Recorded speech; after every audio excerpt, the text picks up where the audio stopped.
sun shoots out a burst of energy every second and is weak enough to break the barriers of the Earth, which is also known as a solar flare. But at any time there can be a burst of energy that will aim towards Earth and could cause some catastrophic consequences. But what if in an alternative universe, the sun would burst out a solar flame and hit the Earth right now? How would people react to this catastrophic event, and what would be the aftermath of the solar storm? Well, in order to actually answer this question, let's take a look at one of the most catastrophic solar storms we have ever had encountered. The most catastrophic solar storm that was ever recorded was on 1859, which is also known as the Carrington event, which if we had that same solar storm right now as that was done in 1859, then things could have been so much wrong and so much worse.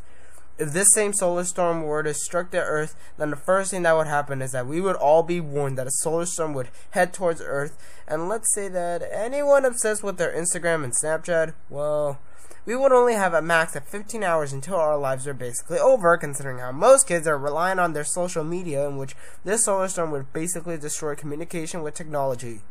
Once the solar storm would hurl towards the Earth, then the world would be plunged into darkness.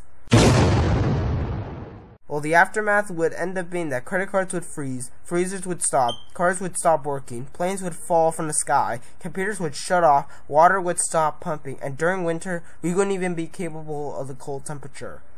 This solar storm would be about 10 billion Hiroshima bombs exploding all at once. It wouldn't really affect us, but it will kill thousands of people that are on planes and cargo ships. There would also be an enormous amount of electric sparks going around all over the place, considering the solar storm would end up shutting down all things that are reliant by electric plugs and technology in general. But as of right now, of a solar storm hitting us that was like in 1859 or even powerful, it's kind of unlikely for a solar flare that would be powerful enough to hit us right now.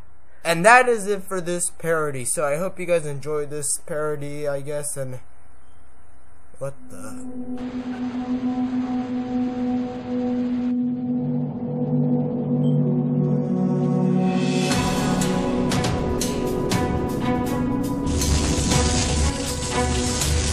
Oh no, this can't be good.